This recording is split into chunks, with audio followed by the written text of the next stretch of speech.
Episode 3 of Mayor of Kingstown. Now, this episode, I feel like there was like a lot going around, or there was a lot of different moving parts that need to come together. So we start off with Carney's, they're talking, the warden is talking to the rest of the um, prison guards or officers about Carney's death. And it's pretty like they pass out pamphlets, and that's kind of all they leave it. They don't do a whole lot more with that. Kyle's still struggling. Robert's still struggling. Mike and Ian show up at Carney's house, and that's Mike looking at them covering up the body. Mike tells Kyle that Carney's gone, and Kyle said he feels helpless. He feels like he can't do anything in there, and but wasn't Kyle kind of helpless anyway before he was locked up? But Mike tells him, you're doing a lot. You're protecting everyone from just by being in here. Frank is showing Bunny how he moves his product, which he does it in waste or recycle, whatever, some cardboard. And he says that nobody ever looks for that if it comes up missing. And that's how he's been able to not get caught all these years. Mike meets with Cindy, and they're talking about Carney, and Mike tells her just forget about it. Don't worry about it. You're out of this. So Mike doesn't want her to have any to do anything else with this whole Kyle situation. I think so. I predicted that she was going to have a relationship with Kyle in prison, but now I think she's going to have a relationship with Mike, because since when does he not want somebody to watch after Kyle? This is the cartel watching one of Bunny's corners or houses, dope houses. I wonder what they're up to. Y'all, Kyle took the pill. We knew he would. He took the pill that he got from Callahan, which I again it blows my mind that Kyle does not know better. Um, I know he's in there, and I know he's had a tough couple of days, but you haven't even been in there a week, and you're already popping pills, Kyle. Oh, when Mike finds out, Bunny's still with Frank, but his this guy tells him that his boys took off, his corner boys took off. So Bunny's pissed.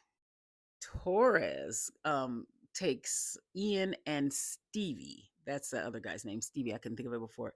To Carney's locker so they can empty it out. So when they go in Carney's locker, they find, along with some old food, but they find, I think, some heroin or something in his shoe. So Ian tells Stevie to put it in his pocket. Oh, and also Torres was asking questions about Carney's death, kind of fishing, and he also slipped and made a comment saying it's a shame his dad had to witness that. Or either he was just fishing, actually. And he said it's a shame his dad had to witness that. And then Ian was like, we didn't say he witnessed anything. We just said he was there. So Torres says, oh, it must have been on TV. But see, when I first saw that, I was like, oh, he slipped up, right? But then later they mentioned he was fishing for information to see what his dad knew.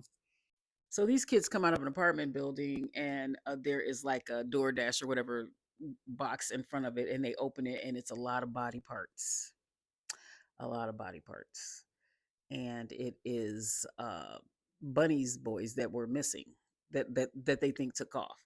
So the cartelled.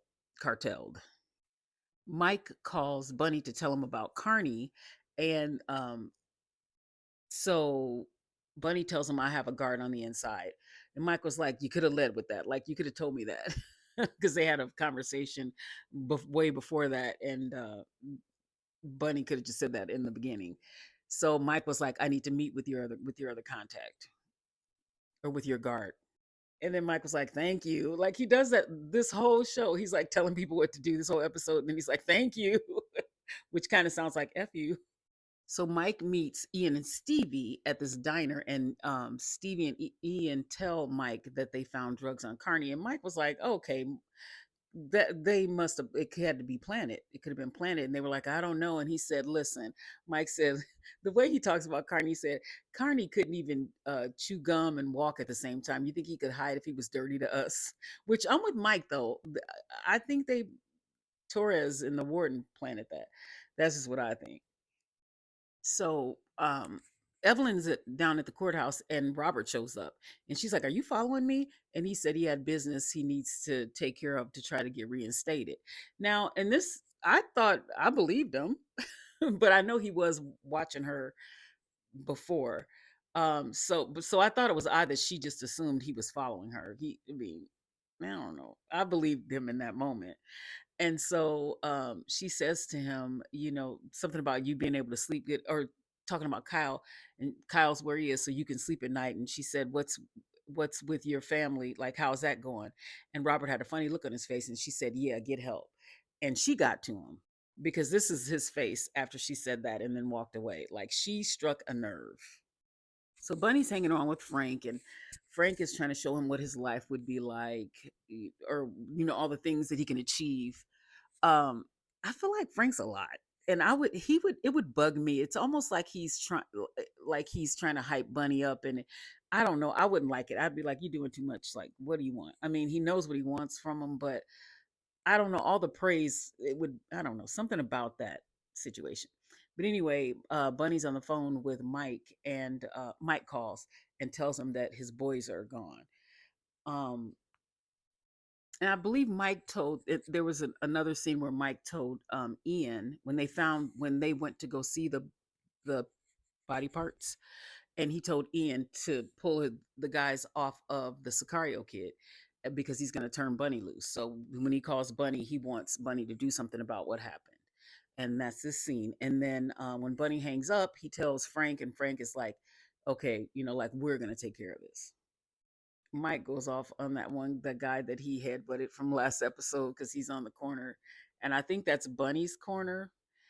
S- Mike was so angry this episode. I'm not even kidding. Like, he just stomped him out in the street. So right after that, Rebecca calls him and tells him that Robert got into it with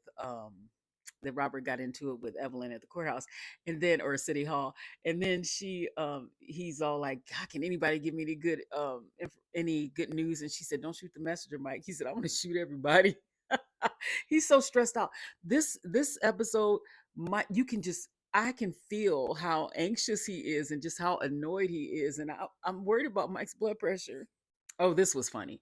They show up at Robert's house, and as they're walking up to the house, Mike tells Ian, Robert's out of control or out of line, and Robert comes out and he's like, "I'm out of line," and then they start going back and forth, and Kyle comes up. And Mike tells him Kyle's locked up because of you. And he says to Mike, "No, your brother's locked up because you can't control the see you next Tuesday." And I thought Mike was going to go off, but he didn't. He was calm. You could tell he wanted to. He was calm, and he was just like, "Stay out of it." And that was they and then they ended up leaving, but they were still fussing the whole time. So Frank, Bunny, Mike, and LJ is Frank's right hand man, and they are talking about what happened with the cartel, and something needs to be done. And Frank is like, it's because Bunny said it's my people, and Frank's like, "No, it's you, we're a partner, it's ours." See, that is all that, we're together, we're in this together. It's just, I don't know, you just know Frank's gonna snap at some point about something with Bunny. um but anyway, they're talking about what needs to happen, and Mike tells Frank, "Your hands are going to have to get dirty, you're going to have to test your restraint," since he said he knew how to show restraint. And Frank was basically like, "Listen, I know how to get my hands dirty." That's what he told him. That's what it came across. So I know how to do what needs to be done. Frank was hyping up Bunny again, or kind of stroking Bunny's ego again, and that's the look Mike had. He does not like it, and he sees it. Now, this guy, the sneaky guy from last season that was messing with Tracy, or giving Tracy a hard time, he saw Cindy outside smoking, and he came outside, and he just struck up a conversation with her, and he was telling her how they kind of glossed over Carney's death, and how there's a crooked cop, and then the other guy Callahan in there with, or in that block or whatever. And she says she heard it a different way, that she didn't think that Kyle was a crooked cop. um and he said, well, and so they had a little conversation, and he started talking about things that he's seen, and I'm not he's working some kind of angle. This was